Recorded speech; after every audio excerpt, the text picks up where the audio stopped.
Dallas Theological Seminary's Chapel Podcast. Good morning.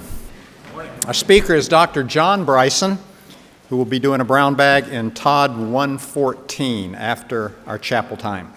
John is a founder, pastor, and elder of Fellowship Memphis, which is a multicultural church in Memphis, Tennessee.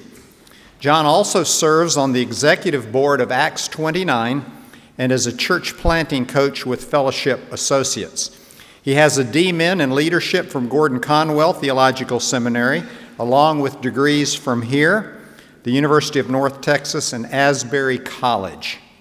John is the author and presenter of College Ready and the lead writer and co-presenter of a biblical manhood curriculum entitled 33, The Series with Authentic Manhood. That's men's fraternity, for some of you that are aware of Fellowship and their approach.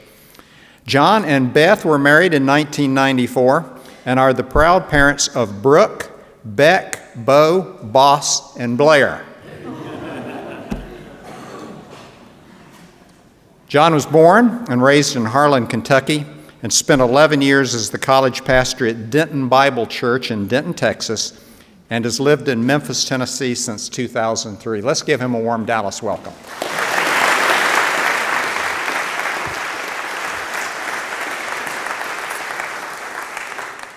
Thanks, Dr. Malfers. It's great to be with you guys. The only thing more intimidating than expositing a text in front of your professors here at Dallas Theological Chapel is standing here and not expositing a text in front of your professors at Dallas Theological Seminary.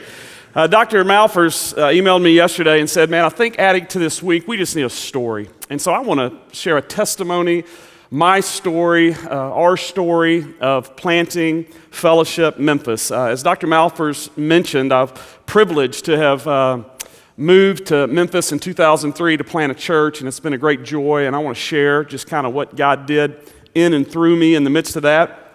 I've got it's a great honor to be a partner at Fellowship Associates, where every year we resident 6 to 8 guys. We got 8 guys right now who are a year out from planting a church. And so many of those guys have been Dallas Theological alum. And so guys like Eric Mason in Philly and Heidi Lewis in Atlanta and Dave Furman in Dubai, Hunter Beaumont in Denver. And so there's a close connection between Fellowship Associates and DTS. And we just take 9 months and pour best practices into those leaders. And so it's a great privilege to be able to do that.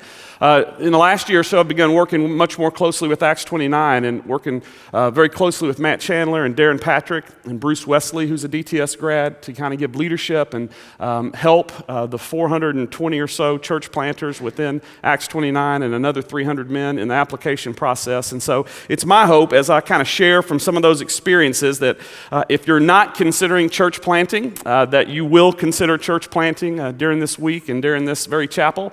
And then for some of you who are considering church planting, that you will, quite frankly, go for it. In all humility, for God's grace and the good of all people, that you'll take the bold, courageous step to beg God to allow you to plant a church. It's amazing what the Lord has done in the last decade or so of church planting. When I was here thinking about church planting back in 2000 or 2001, honestly, I didn't know anybody who had planted a church. I took a church planting class with Dr. Malfers, who helped me a ton, just give framework to it, and there were 2 of us in there. The other was James Womack, who I think spoke here in chapel on Tuesday. And for God's glory and by His grace, what He's done to rejuvenate what was normal in the book of Acts, incidentally, and throughout your New Testament, rejuvenate church planting has been a wonderful thing to be a part of. It was around 2001, I'd been at Denton Bible working for a great boss named Tommy Nelson, a great church with great elders, had been the college pastor, and having been there about 10 years, they gave me a sabbatical. They gifted to me some time off, extended time off, and I took that time off. I'd just turned 30, just been married about 7 years, had just done a decade run in Denton, and it had been wonderful. But God began churning into me what might be next. And in the midst of that sabbatical, I was enjoying all the comforts of a then megachurch staff and got to have all the fun of doing ministry with college students while somebody else like Tommy or the elders figured out how to pay for it or dealt with all the heavy, hard stuff. And I just didn't have to carry the weight of senior church leadership with me home. And yet God had this undeniable stirring of my soul of thinking about what would it look like to be a part of planting churches and being a part of a movement that planted churches, and this kind of growing love for the local church and this growing love for the gospel and this growing entrepreneurial spirit with me kind of collided in this idea of church planting. And I went out and met with a guy named Chip Ingram, who's a DTS alum, and Chip at the time was at Santa Cruz Bible Church in Santa Cruz, California, and Chip and I developed a friendship, and he began to mentor me, and he challenged me. He said, why don't you think about church planting? In fact, Chip at the time had 400 or 500 people driving from San Jose, California, over the big mountain in the Redwoods to Santa Cruz, and he threw out this offer to me. He said, hey, why don't you get 2 or 3 couples to come with you? We'll start you with 500 or 600 people. You'll be in San Jose. It's the .com boom's going on. You'll have a chance to influence the next generation of leaders. And I thought, man, this is fantastic. I can plant a church. I don't have to worry about my first 500 people. I'm assuming those people have money. That'll be awesome. I don't have to worry about money. Like, we can just get going with this thing. And I flew, and my wife flew out to Santa Cruz and spent a week there, and spent in meetings with Chip and getting to know the people, and driving around San Jose and driving around Santa Cruz. As the week went on, and my wife's meeting with realtors, and the couples we've talked about are checking things out, and as the week went on, I became more and more impressed with Chip and what was happening there, and also more and more impressed that this wasn't what the Lord had for me. And I'll never forget, by Thursday night, just tossing and turning and laying in bed, and the Spirit got me out of bed, and I got a pen and I wrote down in a journal. I was like, Lord, I'm willing to do anything, but it's going to take me a decade to lose my southern accent. It's going to take me a decade to learn life here in California, and I'm willing, and this is an awesome opportunity, but what I really want to do, what would really get me out of bed every day, is if I could wake up every day and fight racism, fight legalism, fight traditionalism, fight for the priesthood of all believers. I just said, I'm just an SEC kid. 95% of the people I know live within 5 hours of Dallas or Atlanta. And then God began to just birth this vision, not just to plant a church, but to see the South kind of re-churched and go after the idols of this particular part of the country. And what would it look like to be a part of a movement of re-churching the South and fighting for all those things. And I remember coming back into Denton and had breakfast up at the Cracker Barrel right up north on 35 in Denton, and sat down with Tommy Nelson, my then boss, and shared with him about my week in California, shared with him what was going on in my heart. And I'll never forget, he looked at me and he said, you do know church planting's a street fight, don't you? And I was like, never put it in those words, but yeah, I understand this is going to be hard. And then he said, I want you to go for it. How can I help you? Those are the next 2 things he said to me.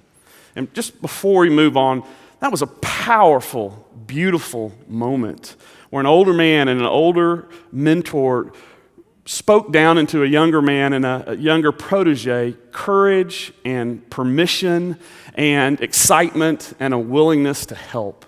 I don't think I'd be doing what I'm doing if that moment hadn't happened in that Cracker Barrel in Denton where Tommy said those words to me. He gave me a gift. I then found out through a guy named Robert Lewis about Fellowship Bible Church in Little Rock, Arkansas, that had a residency program, and I couldn't believe it, that there was a place that would actually invest in you and teach you how to plant a church and not send you out to the front lines immediately and send me from a college ministry, from the fire to the frying pan, but kind of had a plan to be able to let me take 10 or 11 months and figure out where I was going to plant a church, who was going to plant it with me, raise some money, take the time to have best practices, and coach me on church planting. It was a phenomenal experience, and I got to do that in 2003, and in the course of that, God began bringing a team around us. And we settled on Memphis, Tennessee as to where God was leading us to plant a church. And we had this growing passion to see the gospel work itself out in such a way that it would tear down the things that typically divide us culturally, such as race, culture, ethnicity, generations. And we began praying and begging God this crazy dream that God would allow us to be a part of a local church in Memphis, Tennessee, within a couple of miles of where Dr. King himself was assassinated, in the second most segregated city in America, and none of us were moving to Detroit, but in the second most segregated city in America, what would it look like for the gospel to work itself out in such a way that we could see intergenerational diversity, we could see cultural diversity, racial diversity, socioeconomic diversity, that we'd be a church that looks like the city in which it lives and reflects the beauty and the diversity of the city in which it is. And at that time, the guys I learned who were planting churches were all kind of heading out as suburbia was flourishing to just kind of whatever the next fastest growing whatever was, and the next elementary or junior high school being built, and kind of getting onto that high school as those new neighborhoods were being built. And we kind of had this vision to go into the core of the city and to be in the city and for the city. And so it felt impossible. It was impossible. And I wasn't sure how it was going to happen. And listen, tragically, I didn't have very many examples to look to that was a theologically driven, biblically solid, racially, culturally, ethnically diverse church. I didn't know who to go ask questions to.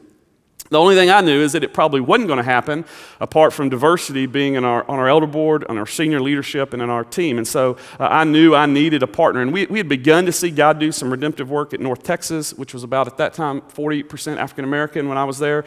I had a dear friend, Dahadi Lewis, who joined efforts with me. We were on staff together. We were laboring in that direction. God did some very cool things. Guys like Lecrae came to Christ, and things were exploding in our college ministry, and we were trying to figure that out.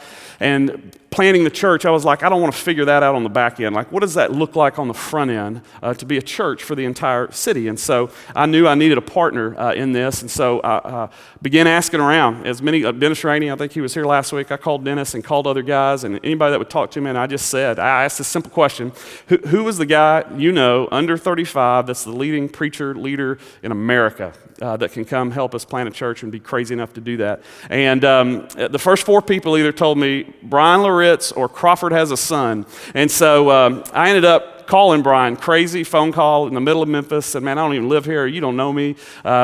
Here's what God's put on my heart. Would you be willing to come do this with me? I think we need to model this as a partnership and teammates, and you and I model what we want our church to be. And we don't have any money, and we hardly don't have any people, and I'm not even living in Memphis, but would you just let me fly to Charlotte and share with you a little more about what we don't have? And he said yes, and what turned into a 3-hour, what was supposed to be a 2 to 5 on a Wednesday afternoon visit, and I was going to fly back out on Wednesday night. In the Lord's providence, as I landed in Charlotte, an ice storm came in. It took me 3 hours to go 4 miles to get to his house, and I got iced into his home for 3.5 days. And we sat there dreaming and praying and playing PlayStation and watching TV, and crazy enough, we just said, man, let's go for this thing. And so that next May of 2003, we both moved to Memphis. And a neat part of that story is that was kind of a year before we actually physically got on the ground. And so he had grown up in Atlanta, had done his seminary out in LA, and I'd, of course, worked with college students in Denton, and friends and family, and we just began to say, and Ben Parkinson was finishing up a year here at DTS, and he was another guy that went with us, and we just began telling friends and family, hey, if you want to come to Memphis, we'd love to have you. Why don't you pray about moving, not coming to work for the church, but just helping us get this thing going. And in God's providence, about 30 people left jobs, sold homes, moved to Memphis, relocated, again, not to work for the church, just to work with the church to help us get it going. 30 people were there to help move us in, which is it served us so well that kind of radical DNA has been a part of our church since the very beginning. And so God was so good to us. Well, over the course of that, so I remember we now had 34 of us there, 30 of us, and then Brian and Corey and Beth and I, and so we needed a place to meet. That Sunday night, our idea was to start meeting some on Sunday nights to lay this thing out, and we got together the first Sunday night.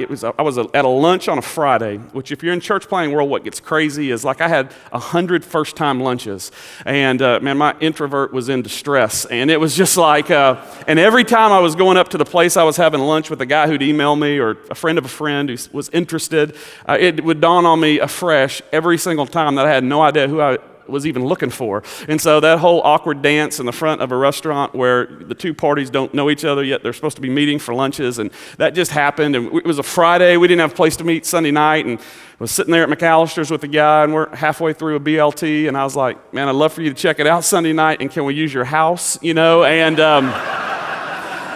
and he said, sure, which is crazy, and that's kind of how our facilities have always been. God's been rarely early, but never late, and has always provided. And what was crazy, that first Sunday night, 34 of us showed up. What we didn't factor in was those 34 people brought 24 kids with them, 23 of them under 3.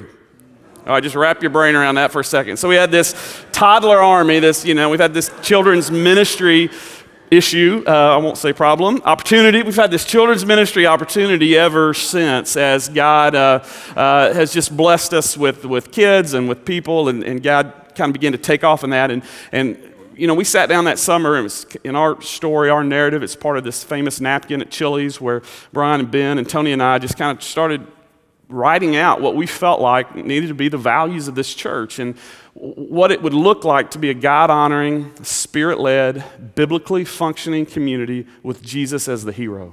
Like, what do we need to value to be a God-honoring, Spirit-led, biblically functioning community with Jesus as the hero? And so we just wrote down a few things. One was the gospel, that we wanted to be gospel central. Now, gospel centrality. Now, it's funny because we probably wouldn't have even had that language. It was 2003, and about a month before, somebody had handed me a bootlegged Tim Keller Galatians study, in which he's basically returning from a Luther commentary on Galatians and modernizing the language, and it gave this picture of gospel centrality and the story of Luke 15 being two lost sons, and older brother lostness and younger brother lostness. And I think this thing's illegal. It's totally unpaid for, and somehow God used it to revolutionize everything about me and gave me a category for the religiosity and the legalism and the moralism that had gripped Memphis, Tennessee, and is a piece of all of our hearts. And so what does it look like to press the gospel toward the irreligious and the religious? What is it, in our language, it became we wanted to herald and teach all that we had been taught here and other places about the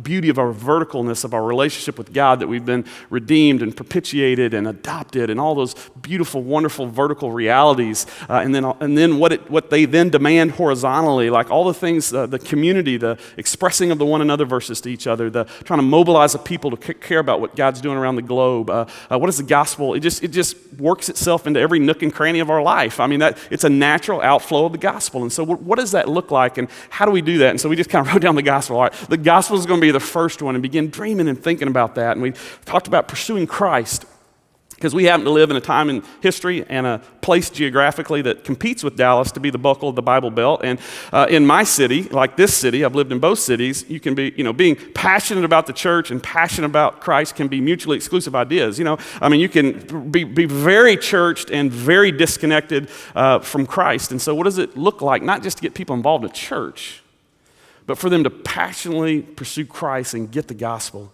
And so we wrote that down. Of course, we wrote aligning biblically down, that we wanted to teach the Bible in a clear, compelling way and help people understand these scriptures. We wrote down loving others. And this is a big one for us, because this one was a big umbrella, because we felt like the gospel demanded a lot in how we treat others and how we view the city and how we pursue fighting for justice and how we view our race, culture, ethnicity, and how we care for the least of these, how we care for the oppressed and fight for the oppressed. And so that became a unique part of who we were. And then making disciples is definitely something we wanted to do, and then kind of training leaders.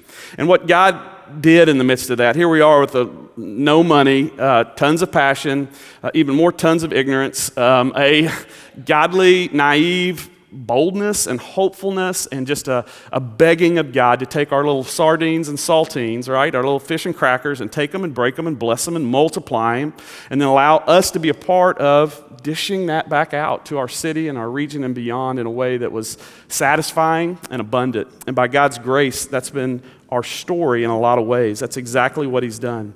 Well, one of the biggest challenges was, what does this look like to be a multiracial, multicultural, multi-ethnic church in a city marked by racial division and segregated in every way you want to talk about segregated, with a painful historical past. And how do we really kind of press that out? And that was one of the interesting things about Memphis. One of the things we teach in our Fellowship Associate residency is that vision and strategy don't just come out of nowhere, that true and great vision and strategy is always preceded, tethered to, grounded in what we call awareness. That when we're aware of the history of a place, aware of the culture, and Memphis has an interesting history, a beautiful history, a horrible history, just like every city, but a unique history. Memphis was positioned to kind of be the queen city of the Midwest. Honestly, it had incredible rich soil because of the Mississippi River and the cotton industry. and had more people in it than Kansas City, St. Louis, or Chicago by the mid to late 1800s, was positioned to be the queen city of the Midwest, and then a plague came in and knocked out 40% of its population. Another 40% got scared and left, and it became decimated, and over the next 100 years, kind of Kansas City, St. Louis, and Chicago for sure kind of blew past it. Then it kind of repositioned itself and had been growing. And if you look back 70, 80 years ago, Memphis had a bigger population, was more strategically situated to be the queen city of the South than Atlanta or Charlotte or other places or Nashville.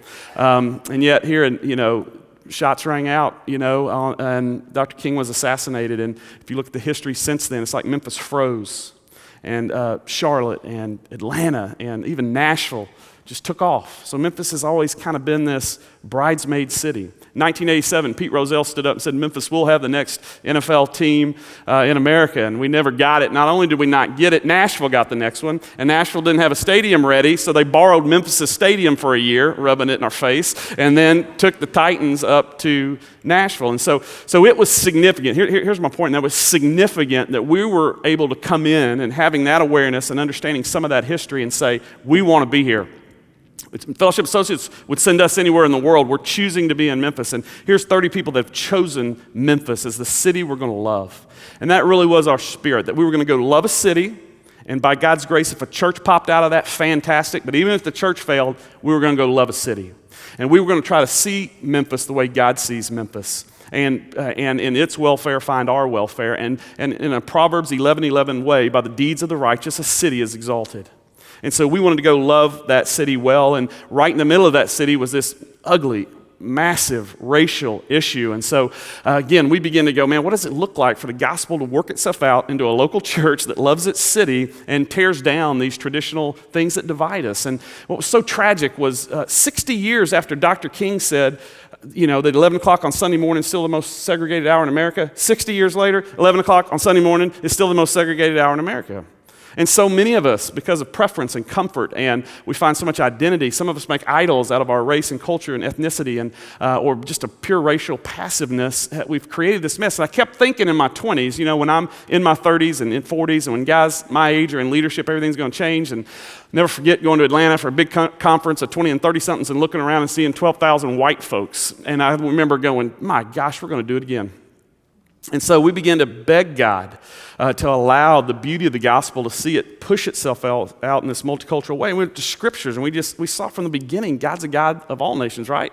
God's a God of all peoples. I mean, we look back and saw this multicultural God, even in the Old Testament, even when it was a primary focus on the nation of Israel. You see God grafting in all these Gentiles, and Moses married an Egyptian and an African, and you just see all this, and then you see the church planted and launched with all these different people groups and tribes. And if you fast forward, if you look into Revelation in those moments, right? Revelation 7:9, every tongue, tribe, nation, and people group. Like we tell our people in Memphis all the time, we Americans kind of have to get over black, white, and the American South. It's every tongue, tribe, nation, and people group. Worshiping God together in unity. If you don't like diverse church, you're going to hate heaven. Because that's what it is. It's every tongue, tribe, nation, and people group. Listen, worshiping together, right?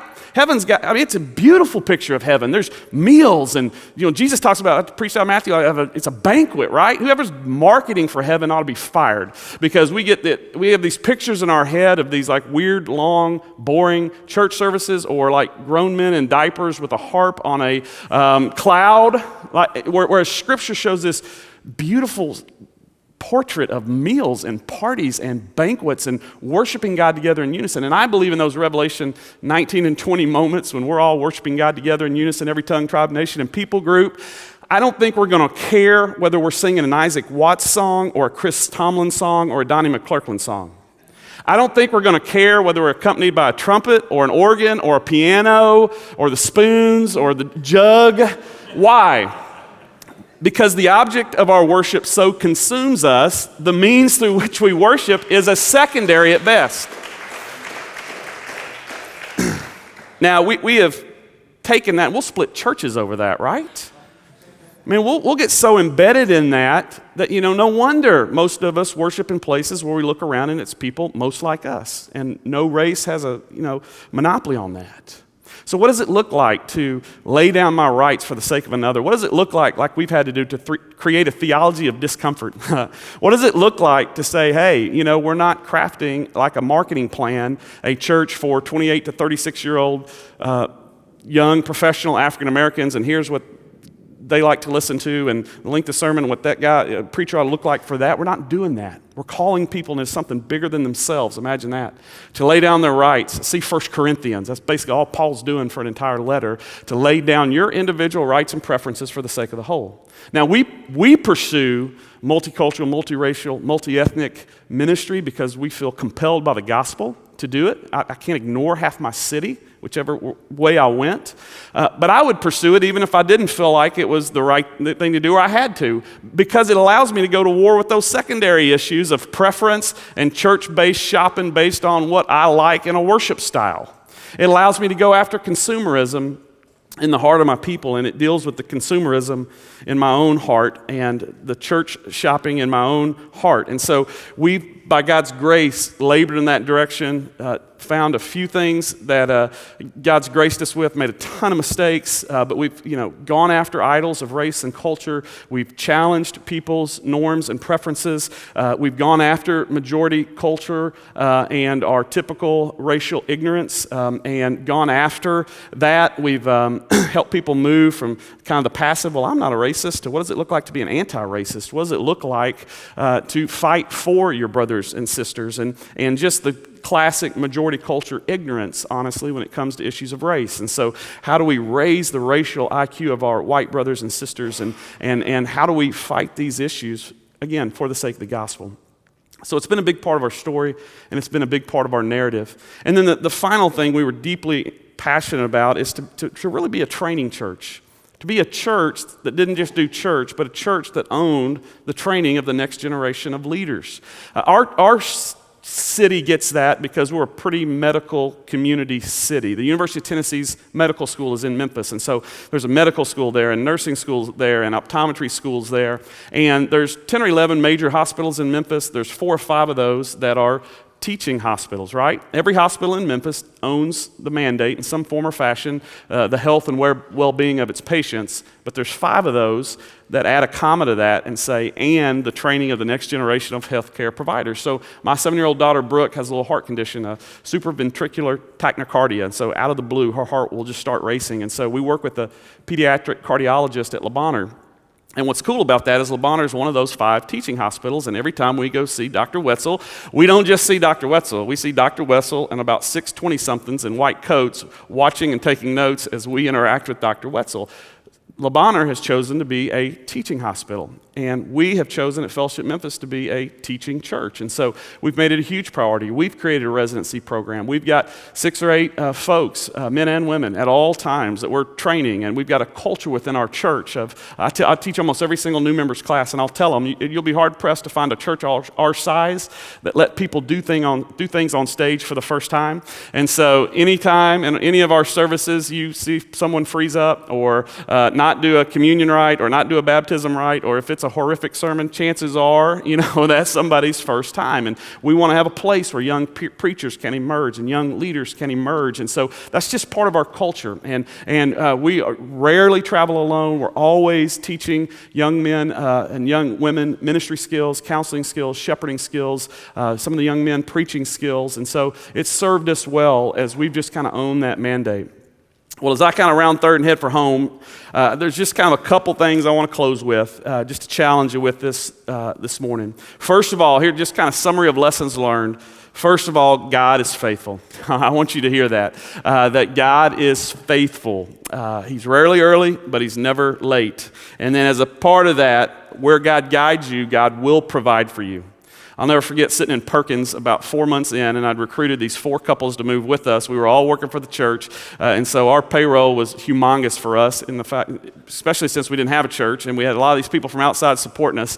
And I'll never forget the banker calling me and letting me know that the payroll had just bounced. And it was my job now to stop by the bank, get the paperwork, and let my other 3 partners know that we weren't getting paid tomorrow, that our automatic payroll did not go through because we didn't have enough money in the bank. And I remember sitting there, stirring oatmeal, churning, anxious, tears started welling up, like, how am I going to tell them this? And what in the world's happening? And I remember just thinking, I kind of threw a Hail Mary. I said, I'm going to go by the post office one more time. I'd already checked the mail that morning. I knew the mail didn't come twice. I went by that morning, went to the mailbox. There was one little sideways deal. I was like, oh my. Pull it out, open it up. Big check falls out for $25,000 from a guy none of us had ever met. He had heard Brian Loritz speak at some deal and just felt compelled to help us. 3 months later, sent us another $25,000. 3 months later, sent us another $25,000. He gave us $75,000 the first year of our church, and to this day, none of us have ever met him or talked to him, right? God knows right where you are. God knows right what you're going to need. He owns the cattle, 1,000 hills. He can provide for you where he guides you. And I've got 100 stories like that. Thirdly, I'd say training and coaching is crucial. It usually goes bad for a guy to just plant a church on his own. And so wherever you can, find tribes, find people, find best practices, find coaches, find mentors, go to boot camps, whether through Fellowship Associates or Acts 29 or Evangelical Free or Southern Baptist or, there's a movement of church planners. Find your tribe and get coached and join a brotherhood as you move toward church planning. Fourthly, I said God is going to do more in you than through you if you choose to plant a church, as he always does. Church planting exposes every idol. It blows up every insecurity. Church planting will crush you in a godly, wonderful, redemptive way. It'll pique every emotion. It's brutal, and it's beautiful, and it's grotesque, and it's wonderful, and it's just all those things. And then I would say we need godly, humble, broken, Christ-centered, gospel-centered men of initiative and courage to be bold and courageous and plant churches that train men to plant churches. You need to hear that. We need that. There's 2,000 churches in my city. We need 2,000 more. We need church plants in every city in the world, in rural areas, all over the place. I pray that you will have a godly, humble ambition to plant churches that build men to plant churches. And then finally, you got one life. Don't play it safe. Don't worship safety and comfort. Go big, dream big, go deep. Father, thank you for these men and women. Thank you for your faithfulness. Thank you for the church. Thank you for church planning. Thank you for those in here that will go into church renewal, those that will plant churches, those that will teach those of us who are planting churches. Father, it's all grace. We're all evidences of grace, and we celebrate you. We love Jesus. He's the hero of my life, the hero of Fellowship Memphis, the hero of Dallas Seminary, and the hero of every life in this room. We love you, and it's his name we give honor to. Amen.